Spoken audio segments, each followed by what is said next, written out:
Salut tout le monde, c'est Psylac, on se retrouve pour mes prédictions pour la troisième journée de la Ligue des Champions. Let's go!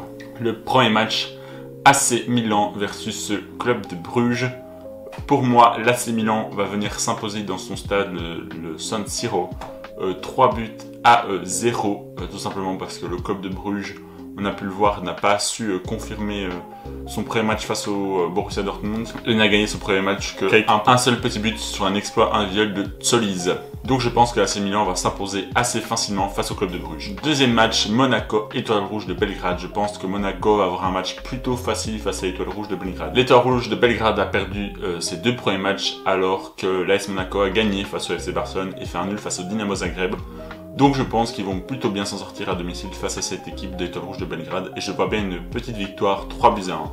Troisième match, Arsenal face au Shakhtar Donetsk. Je vois Arsenal avoir un match assez compliqué à domicile mais venir quand même s'imposer 2 buts à 1 face au Shakhtar Donetsk avec un Leandro Trossard qui va sortir encore un gros match avec l'équipe d'Arsenal en Ligue des Champions. En quatrième match, Aston Villa face à Bologne.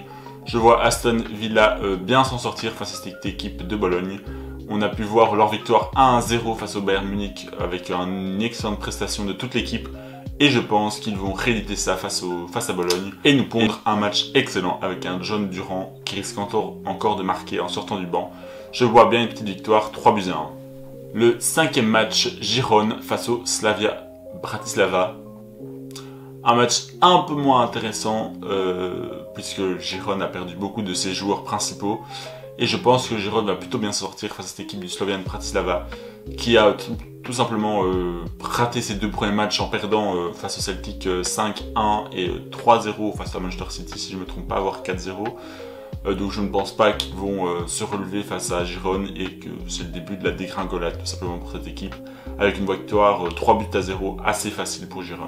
Juventus Stuttgart, un match très intéressant je trouve, avec la jeunesse de l'équipe de la Juventus face au génie tactique de l'équipe de Stuttgart qui a notamment battu le Borussia Dortmund 5 buts à 1. Je pense que Stuttgart peut faire quelque chose face à cette Juventus et je vois bien un petit 2-2 ou alors un 3-2 avec un but en toute fin de match des deux équipes. Paris Saint-Germain, PSV Eindhoven. Je vois le Paris Saint-Germain réaliser encore une prestation assez moyenne comme face à Girone ou face à Arsenal. Et je pense que le PSV peut aller surprendre cette équipe du Paris Saint-Germain à domicile. Et je vois bien une petite victoire du PSV Eindhoven, 1 but à 2. En huitième match, Real Madrid Borussia Dortmund. Le Real Madrid doit absolument gagner ce match-là suite à la défaite à Lille. Ici, le Real Madrid joue à domicile contre le Borussia Dortmund. Le Borussia Dortmund avait sorti un très gros match face au Celtic en gagnant 7 buts à 1. Et un Kylian Adeyemi tout simplement exceptionnel qui est blessé, donc il manquera peut-être ce match, ce n'est pas encore sûr à 100%. Donc si Adeyemi ne peut pas jouer ce match-là, ça risque d'être compliqué pour le Borussia Dortmund sans leur plus grande armada offensive, même s'il ne faut pas oublier Guirassy aussi qui est excellent. Je vois quand même le Real Madrid s'imposer à domicile 2 buts à 0 avec un match pas foufou. En 9e match, Sturm Graz Sporting Lisbonne. Je vois ici un match très peu exceptionnel avec une faible victoire du Sporting Lisbonne, 0 but pour Sturm Graz et un petit but pour le Sporting Lisbonne. En 10e match, Atalanta Bergame face au Celtic Glasgow. Je pense ici que le match va permettre au Celtic de remonter un petit peu suite à leur très grosse défaite face au Borussia Dortmund. Mais ne pas oublier que leur défaite, ils se sont pris toutes les occasions tout simplement du Borussia Dortmund avec un Schmeichel très peu en forme.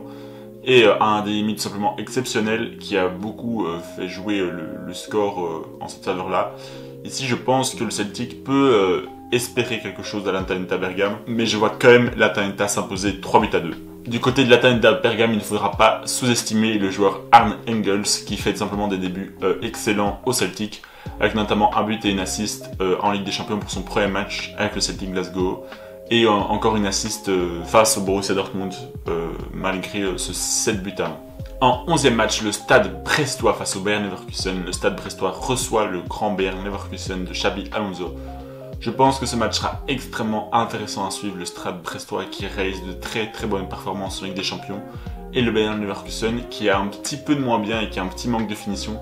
Je pense ici qu'on aura un match qui risque d'être plus serré qu'on le pense, avec le Stade brestois qui gagne 1-0 face au Bayern Leverkusen. En 12e match, Atlético de Madrid face à Lille.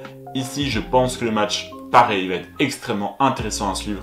Lille, qui a réalisé l'exploit de battre le Real Madrid, va réitérer son exploit et battre l'Atlético Madrid également 1-0 avec encore un but de Jonathan David. Je pense que Lille va réaliser une performance avec des champions un peu plus énorme qu'on ne le pense. En 13e match, Benfica-Feyenoord. Je pense que ce match-là sera un tout petit peu moins intéressant avec deux équipes qui risquent de se neutraliser et un bon score de 0-0 entre ces deux équipes. En 14e match, Manchester City-Sparta Prague. Je vois bien un 4-0 pour Manchester City avec un petit doublé d'Erling Haaland. Tout simplement parce que Manchester City est exceptionnel et le Sparta Prague ne risque pas de faire une très grande performance avec des champions cette saison avec le nouveau format. Ils tombent contre des grosses équipes. Et Manchester City risque de justement valider ce match-là à 100% pour ne pas perdre des points bêtement face à cette équipe du Sparta Prague. En 15e match, Salzbourg-Dynamo Zagreb. Ici, je vois également un match assez peu intéressant. Je vois bien une victoire du Dynamo Zagreb de 2-0 avec un Salzbourg qui réalise de très mauvaises performances. 16e match, Young Boys Inter. Je vois ici l'Inter s'imposer 2-1 en terrain hostile en Suisse avec un match assez énorme de Marcus Thuram qui va continuer sur sa bonne lancée. L'avant-dernier match de cette 3e journée de Ligue des Champions, Leipzig-Liverpool, le retour de Spolozei à Leipzig.